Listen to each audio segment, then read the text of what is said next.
Superar los obstáculos es resistir con perseverancia, luchando por las metas, esforzándonos por alcanzar nuevas cumbres, nuevos sueños, aportando conocimientos, poniendo la cara a los desafíos y a los tiempos difíciles. A la luz de la palabra de Dios, les invito a que leamos juntos en el Evangelio de Lucas el capítulo 21, los versículos 12 al 19. En aquel tiempo dijo Jesús a sus discípulos: os echarán mano y os perseguirán, entregándoos a las sinagogas y cárceles y llevándoos ante reyes y gobernadores por mi nombre. Esto os sucederá para que deis testimonio. Proponed pues en vuestro corazón no preparar la defensa, porque yo os daré una elocuencia y una sabiduría a la que no podrán resistir ni contradecir todos vuestros adversarios. Seréis entregados por padres, hermanos, parientes y amigos, y matarán a algunos de vosotros, y seréis odiados de todos por causa de mi nombre. Pero no perecerá ni un cabello de vuestra cabeza. Con vuestra perseverancia salvaréis vuestras almas.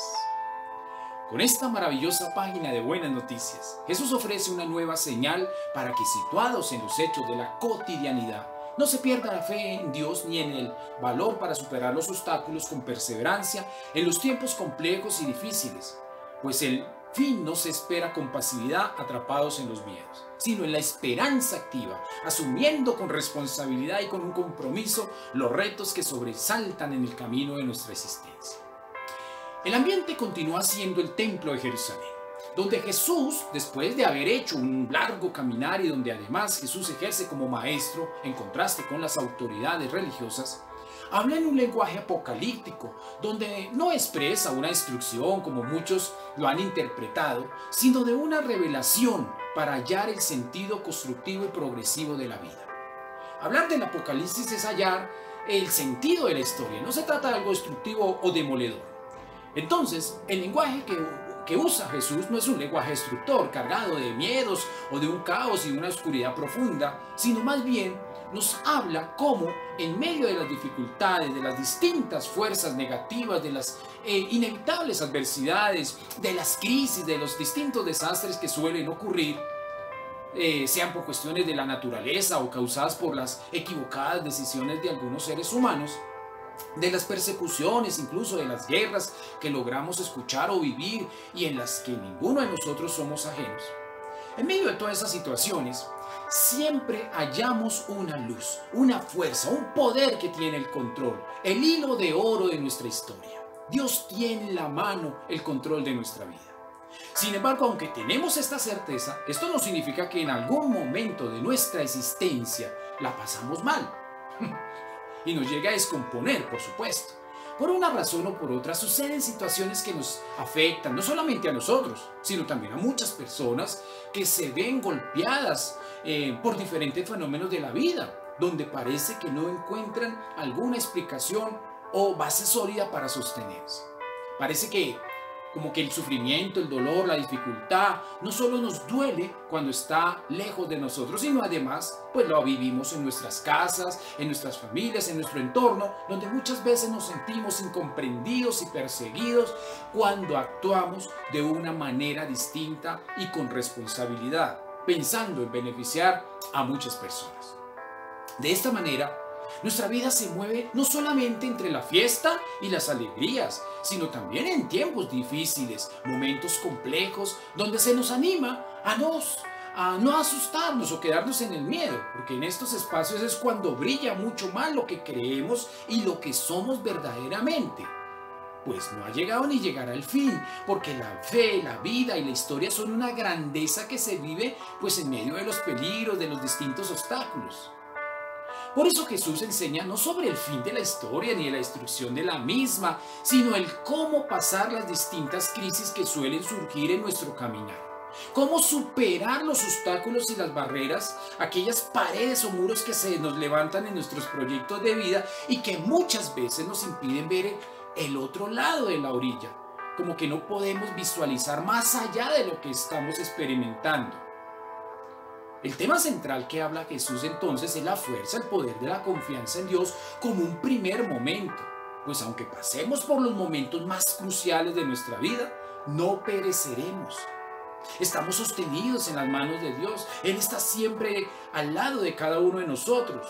Dice Jesús que no perecerá ningún cabello de nuestra cabeza. Es decir, pase lo que pase en nuestra vida, no se verá comprometida porque siempre está sostenida en los brazos providentes y misericordiosos de Dios.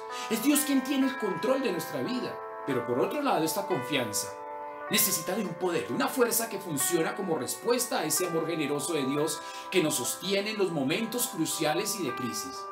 Jesús habla del poder y de la fuerza de la perseverancia. Esta es nuestra contribución a la generosidad, a la seguridad generosa que nos ofrece Dios. La perseverancia es la capacidad que tenemos para atravesar y avanzar con actitud en medio de las situaciones contrarias sin desfallecer y sin desanimarnos. La perseverancia es la fuerza que tenemos para mantenernos activos sin huir de las situaciones adversas y de las crisis que se nos levantan. Muchos, ante las situaciones de crisis, de enfermedad, de persecución, abandonan. Como dicen por ahí, se bajan del bus, no avanzan, abandonan sus proyectos, sus sueños, se dejan conducir por otras voces y empiezan a caminar por otros lados, a la vera del camino. Parece que el miedo les vence y se quedan estancados, atrapados en sus miedos, en sus apegos, en sus propios intereses y seguridades, resignados con los eventos que les suceden, alimentando una muerte lenta, algo que no es recomendable. La perseverancia es el poder que usamos desde nuestro interior para resistir, sabiendo que al pasar al otro lado venceremos porque paso a paso hemos logrado caminar enfrentando con valentía, con esfuerzo cada situación, sin desfallecer, resistiendo ante las tempestades de la vida. Bajar la guardia ante las dificultades es tirar la toalla para salir corriendo y esto nos impide ir para adelante. Sin embargo, quienes perseveran son diferentes porque no solamente saben resistir ante las situaciones adversas, sino también ante los momentos cruciales. Algunas personas, para ser aceptados, por ejemplo, cambian sus valores y sus principios, dejan de perseverar, dejan de mirar a quien los sostiene con generosidad verdaderamente, para acomodarse a los intereses y a las decisiones de otros. Dios tiene el control de la historia. Por eso, aunque parezca que los poderes ambiciosos y corruptos son los que gobiernan y tienen el control del proceso de nuestra vida y nuestra historia, esto no es el final, porque no tienen la última palabra. Quienes perseveran y se sostienen en medio de todas esas situaciones, custodian y cultivan la esperanza y la vida activa y evolutiva, sin dejarnos aplastar de nada ni de nadie, pues sin llegar a caer en actos de violencia, podemos alzar nuestra voz para no quedarnos en la resignación, dejando pasar la vida, sino para buscar mejorar la calidad de nuestra existencia. Perseverar no es cuestión de motivación o de un mero entusiasmo, sino de saber sostenernos para avanzar sin rendirnos y sin evadir los compromisos y las responsabilidades que nos implican, porque siempre estaremos sostenidos en la providencia, en las manos de Dios, quien nos da la elocuencia, la sabiduría para mantenernos firmes en toda situación de nuestra vida. Por tanto, contribuir a nuestra vida usando la capacidad de la perseverancia es confiar en la providencia de Dios para que comprometidos disfrutemos de nuestra existencia en cualquier situación, en cualquier momento, ofreciendo esperanza activa para muchas personas, aportando así a mejorar constructivamente nuestra calidad de vida para bien de todos. Soy Fernando Castro, teólogo. El buen Dios les continúe bendiciendo. Feliz y bendecido día.